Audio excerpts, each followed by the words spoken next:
कोई रोगी है कोई निरोगी है, ऐसा क्यों? कोई रोगी है कोई निरोगी है। बच्चा जब जन्म लेता है तो कुछ कुछ बच्चों में जन्म से ही कोई ना कोई रोग उत्पन्न होता है।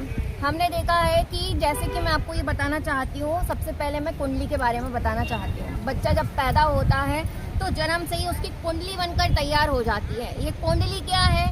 तो देखिए, कुंडली में 12 घर होते हैं। ये घर फिक्स रहते हैं, 1 2 3 4 5 6 ऐसे करके 12 घर होते हैं, पूरे 12, ठीक है। तो ये जो 6वां घर है, ये रोग, शत्रु, ये सारी चीजें इसमें पहले से लिखी हुई होती हैं। दैहिक दैविक भौतिक तापा, राम राज नहीं काहू व्यापा। राम राज में किसी को कोई भी प्रकार का ताप नहीं व्यापता था, चाहे वो दैहिक हो, शरीर में होने वाले बुखार, खुजली, कुछ भी हो। दैहिक दैविक, दैविक मतलब बाढ़, भूकंप। इंश्योरेंस एक्ट में भी वर्णन आता है। जब हम इंश्योरेंस एक्ट पढ़ते हैं, ये सारी चीज़ें जो भूकंप होते हैं, आंधी तूफान होते हैं, इसके लिए इंश्योरेंस कंपनी आपको मुआवजा नहीं देती, कुछ करती नहीं है। क्यों नहीं करती? क्योंकि ये एक्ट ऑफ गॉड माने गए हैं, भगवान की तरफ से माने गए हैं। इसके बाद दैहिक दैविक भौतिक, भौतिक डर, चिंताएं, ये सारी चीज़ें राम राज्य में किसी को नहीं व्यापती थी, क्योंकि सब लोग पुण्य कर्म करते थे। जितने भी रोग हैं, रोगों का कारण केवल और केवल पाप है।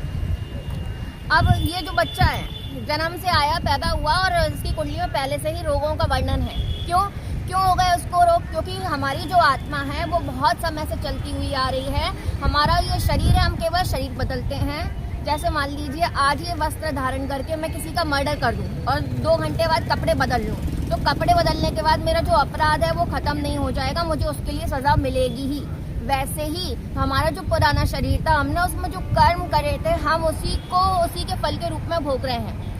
तो जो बच्चा है, अगर पैदा हुआ है, कोई रोगी पैदा हुआ है, उसको बचपन से ही कोई बीमारी है, तो कारण ये है पिछले जन्म में उसने जो पाप करे हैं, पाप ही शरीर में रोग के रूप में, चिन्ह के रूप में होते हैं। यही कारण है। देखिए, ये हमारा आरोग्य अंक है गीता प्रेस का, इसमें भी बताया गया है तुलसीदास जी ने कि जो रोगी है वो रोगी नहीं है, पापी है।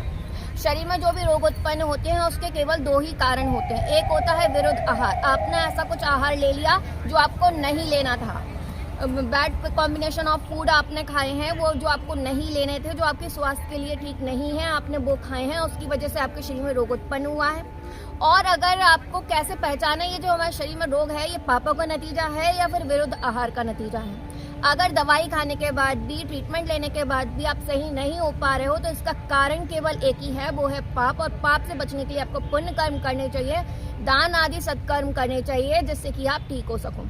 ये इस बात का प्रमाण मैं आपको सारे धर्म ग्रंथों से दूंगी सार के रूप में। इस वाली बुक में भी दिया है, आरोग्य अंग गीता प्रेस की, इसमें रोगों के कारण बताए हैं। जैसे किसी को मृगी के दौरे आ रहे हैं, अगर कोई टीचर का, गुरु का अपमान करता है, गुरु की ताड़ना करता है, तो उसको मृगी के दौरे आते हैं। इसके लिए उसको एक गाय का दान करना चाहिए। जो लोग पीठ पीछे बुराई करते हैं, उनको श्वास का रोग होता है। जो लोग पक्षपात करते हैं, पक्षाघात करते हैं, उनको पक्षपात का रोग हो जाता है, यानी लकवा मार जाता है। तो उसका कारण क्या है? जैसे मान लीजिए, सभा में बहुत सारे लोग बैठे हैं, किसी ने, जैसे मान लीजिए घर में ही एग्जाम्पल ले लें, एक माँ है, उसके 2 बच्चे हैं, 2 बेटे हैं। तो छोटे बेटे को ज़्यादा प्रॉपर्टी दे दी, बड़े बेटे के संग पक्षपात कर दिया, या फिर 2 बेटियों में आपस में भेदभाव कर दिया, 2 बहुओं में भेदभाव कर लिया, बहू और बेटी में अंतर कर लिया, बेटे और दामाद में अंतर कर लिया, चाचा ताऊ के बच्चों में अंतर कर दिया। जब अपन भेदभाव करते हैं, घर में ही नहीं, बाहर भी, स्कूलों में, क्लासों में, कोई भी जो पक्षपात करता है उसको पक्षाघात का रोग हो जाता है, यानी लकवा मार जाता है। तो इसके सही करने के लिए कोई डॉक्टर सही नहीं कर सकते हैं आपको, इसके लिए आपको दान करना चाहिए। उसमें सोना दान करने के लिए बताया गया है इसमें। तो दान आदि बताए गए हैं सही होने के लिए। आप रामचरितमानस में उत्तरकांड में भी वर्णन आता है। रामचरितमानस उत्तरकांड को निकालेंगे तो उसमें 7 प्रश्न पूछे गए हैं। काकभूष शुंड जी और गरुड़ जी के बीच में संवाद होता है। तो जो गरुड़ जी और काकभूष शुंड जी के बीच में संवाद होता है, उसमें 7 प्रश्न पूछे गए हैं। 7वां प्रश्न है, मानस रोगों को समझा कर कहिए। उसमें तुलसीदास जी एक एक करके बताते हैं, बात, पित्त, कफ, तीनों चीज़ों के बिगड़ने से। देखिए, हमारा जो शरीर है वो 5 तत्वों से मिलकर बना है।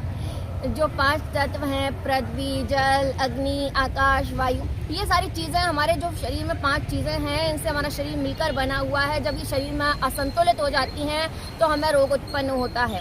वात, पित्त, कफ, ये 3 रोग हैं, 3 टाइप की बॉडी होती हैं। बहुत कुछ है, हमें आयुर्वेद समझना चाहिए। तो मैं कहना ये चाहती हूँ, साफ और सीधी बात ये है, चाहे हम ये वाला धर्मशास्त्र ले लें और चाणक्य नीति में भी ये बताया गया है, जितने भी रोग हैं, दुख हैं, सबका कारण केवल पाप है। बोए पेड़ बबूल का, तो आम कहाँ से खाओगे? जो बुरे कर्म करे हैं उसी का नतीजा पाप के रूप में उत्पन्न हो रहा है। इसके बाद रामचरितमानस और हमारी जो कुंडली है, बच्चा जो जन्म से पैदा होता है, जन्म से ही वो रोग लिखवा कर लाता है। अच्छा, ये कुंडली कैसे बनती है? जैसे मान लीजिए अभी इसी वक्त अभी कोई बच्चा पैदा हुआ, लेकिन वो हाथ में कुछ भी लेकर नहीं आया, वो केवल जन्म लिया और उसकी कुंडली तैयार। कैसे तैयार हुई?